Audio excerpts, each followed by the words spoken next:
What's up, guys? It's Mike with FCY Comics 216. Got a video coming at you guys today. I've been telling you for probably 2 videos now that I'm going to be reviewing the new Robin and Batman series, the 3-issue miniseries by Jeff Lemire, and I'm finally getting around to it. It's been a busy week for me with work, and as you can see, I have a bunch of comics and a bunch of my short boxes on my table here. I've been rearranging my collection.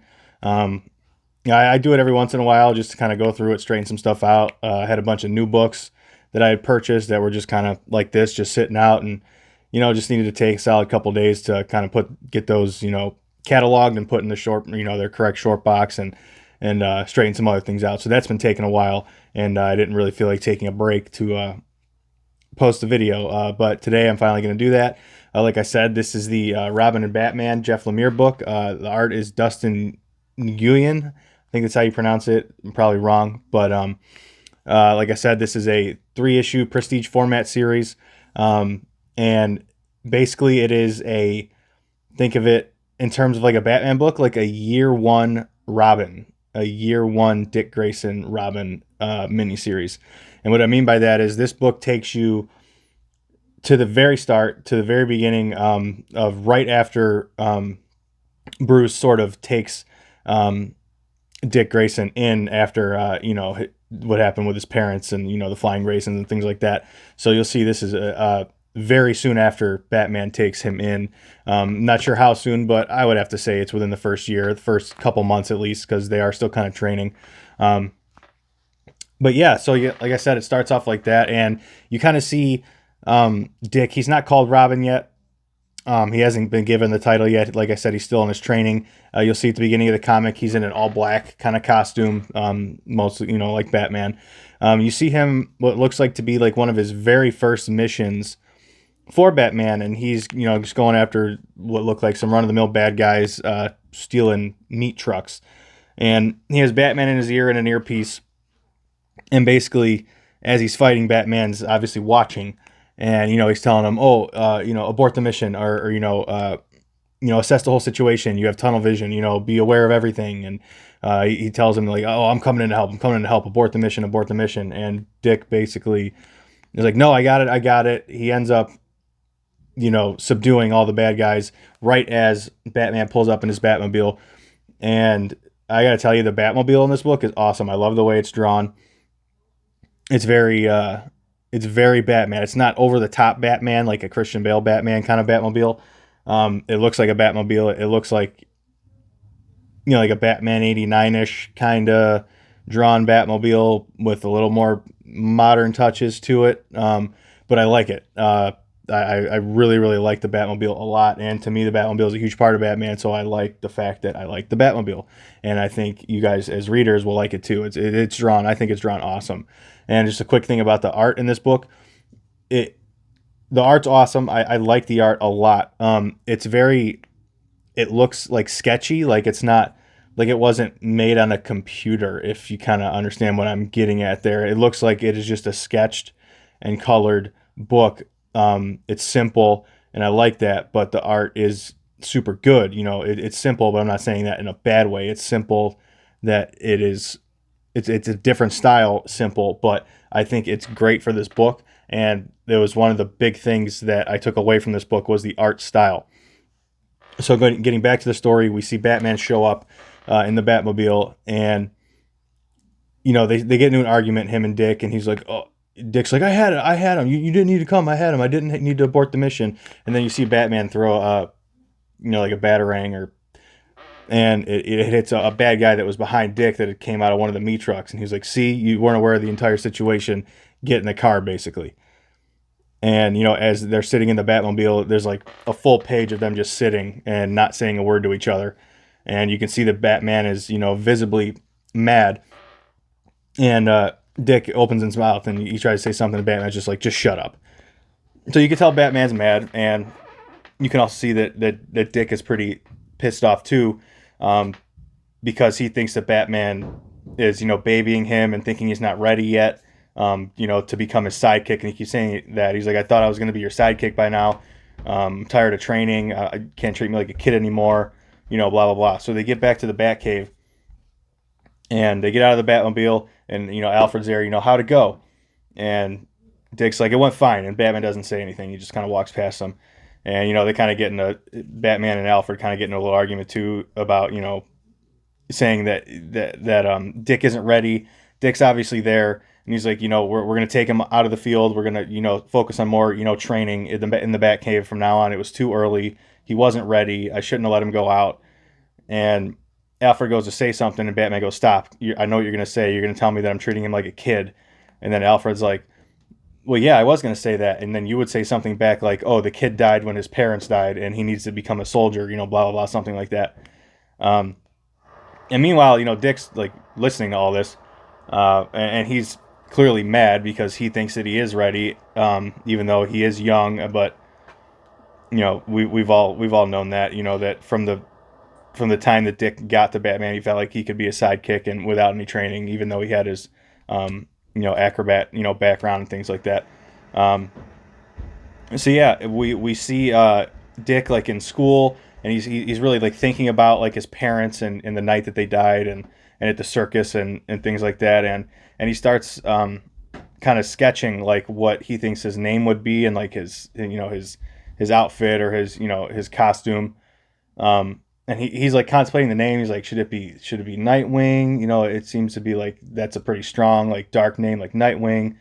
And he's like, Batman would like this name, or blah blah blah. And then he was like, well, there was this one name that my mom used to call me, every once in a while.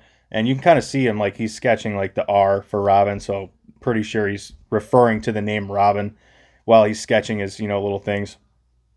And he was like, well maybe. He's like, well, maybe Batman will pick me up after school today, and maybe his mind will be changed, and we'll go out on another mission together. And as he's walking out of school, he sees that no, Bruce isn't there. It's Alfred, and he kind of gets depressed and sad. And Alfred pretty much says, "Oh, were you expecting someone else or something along those lines?" And Dick kind of tells him what he thought, and Alfred's like, "Well, actually, I think that you're wrong, like, because he actually had me destroy the suit," referring to Dick's training suit, the black suit. He's like, yeah, Bruce actually had me destroy the suit. And then Dick gets really mad, obviously. He's like, you had no right to do that. It's my suit, blah, blah, blah. And they get back to the cave, and basically you see more of Robin's like drawings in his journal. And he at this point he's really mad that Batman told Alfred to destroy his costume, so he kind of makes his own kind of prototype Robin suit, which looks close to the regular Robin suit, same colors, things like that, but it's a very basic prototype Robin suit. And Batman's out on a mission. He's actually going to find the guys that Dick was actually fighting at the beginning of the story.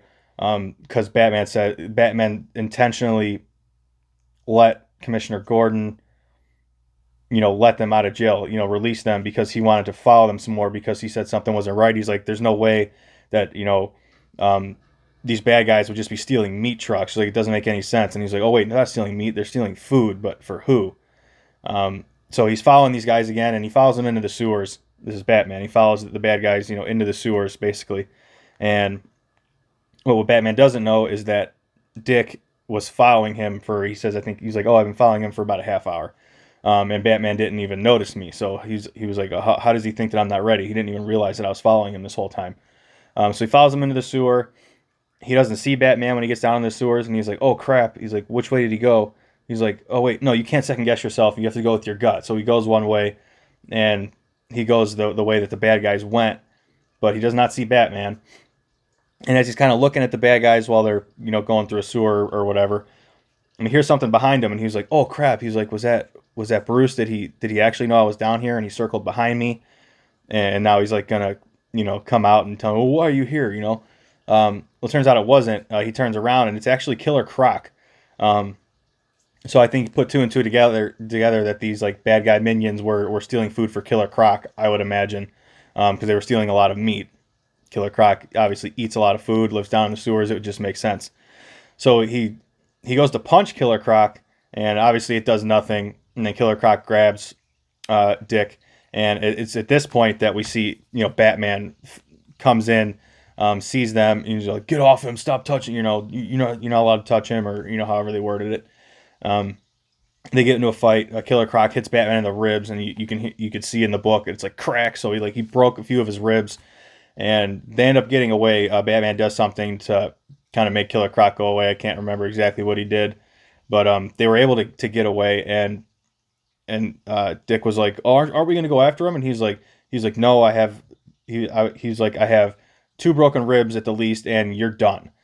So they kind of get up and go out of the sewer. They get back to the Batcave, and it's there that Batman's like, why the hell were you there? Like, what do you think you were doing? And Dick was just like, well, I thought that maybe it was a test, and that if you saw that I came down, blah blah blah, and you'd accept me, that I didn't need to train anymore, and I could be your sidekick. And Batman's like, no, and then uh, he sees the Robin suit, and he was like, then what were you doing in that suit in the first place in the field? He's like, the suit's so bright, all those colors. And Dick's like, well, these were my family colors. And Batman goes, yeah, I know. And then tears back a curtain, and he's like, that's why I made you this suit. And it shows the actual Robin suit that Batman had made for Dick. So Batman had told Alfred to destroy his black suit because he was making him an actual Robin suit. And he tells Dick, he's like, I was going to give this to you next week. Um, so Dick was happy that he got a suit, and he didn't just have him destroy his old suit for no reason. He got a new suit. But then Dick goes, wait a minute. The only way, because it had the R on it and everything, he's like, the only way you could have known about the Robin name in the suit is if, he's like, you were reading my journal. And Batman's like, well, we can't have any secrets between us. And he's like, basically, screw you. He's like, that was the only thing that I had to myself, and you went ahead and you ruined that. And he goes up in his room, and you see him like tearing like his notebook apart. It had all his drawings and the Robin and everything. So he was pissed. Batman went through his personal journal, his diary basically. And Batman's just like, oh, we can't have secrets. And this Batman, he's a very straight to the point, like Bruce Wayne. He can come off, I feel like, as kind of a dick. But this is his first Robin, I guess. Dick has just become Robin at the unveiling of this suit, but it's his first Robin, and Dick is still very young. Like I said, this is like a Robin year one, so Dick is still very young in this comic. So Batman wants to make sure that he's ready, when he becomes his sidekick. And there's a few times in this book, Robin's like, I didn't sign up for this, or I'm sorry, Dick, I didn't sign up for this. He's like, I didn't come here for this. I want to be your sidekick. If this is how it's going to be, and that's why he actually went out and made his own suit. Blah blah blah. So yeah, Dick is very mad. He goes up in his room, and Batman, as Dick's walking away, Batman's like, but I thought this is what you wanted. So he thinks, I don't know if Batman knows that he did the wrong thing by looking in his journal. But Batman thought it was going to be a nice surprise for Dick to see that he had made him an actual suit to become his sidekick. But clearly that backfired because Dick's mad at Batman for reading his journal. So towards the end of the book, we kind of see Killer Croc like going up from the sewer, onto the mainland above ground, and we see him kind of walking towards like a circus, that says Flying Grayson. So this must be a short enough period after Dick's parents' death that the circus tent or wherever they were at was still up, unless this is just like a weird montage of that with Killer Croc walking through. But you can kind of see Killer Croc going through the circus and seeing like all the high wires and the ropes and things where Dick and his parents would have been performing. And that's pretty much where this book ends. So overall, this book was awesome. I'm really glad I decided to read this book and review this book, because this is, a book like this where it's only 3 issues. Some of my favorite stories, because you don't have to wait months and months and months and months to get, a story finished. It's just 3 issues. It's going to be 1, 2, 3, boom, get to the point. It's a really good read. The writing's really good. Jeff Lemire, his writing in this book is awesome. Like I said, the art's fantastic. And it's really just a story of, the beginning. They're taking it back to square one with Batman and Robin. It's very, very like adolescent in their relationship. Batman's learning how to deal with having a child. He hasn't had a child before. Now he has this adopted son in Dick Grayson. So it's a lot of that back and forth between Dick having this adopted, father figure in Bruce, and, learning how to deal with Bruce. And clearly, it's that, they butt heads a lot. It's that typical, oh, do what I say kind of thing coming from Batman. And, Dick, I'm ready to do this. I don't need any more training. I can come out, I can be your sidekick. And, him being naive, obviously he is still very young. And, Batman clearly is trying to do what's best for Dick, and giving him the more training that he needs, telling him he's not ready, which obviously does piss off Dick. But, Batman's just trying to do what he thinks is best. So I think the story's going to, for the next 2 issues, we're finally going to see, Robin become Robin. And I think that it's going to be awesome, like I said. And yeah, so that's really going to be it for this video. Did you guys like the book? I like the book a lot. Once again, 3-issue series. And I'll probably be doing another video tomorrow if I go to my local comic shop to get my weekly pull. So I'll do another weekly pull video tomorrow if I do go. And yeah, that's it. I appreciate it, guys. Like and subscribe. FZY Comics 216, Instagram, whatnot, YouTube. And yeah, I'll see you guys later. Bye.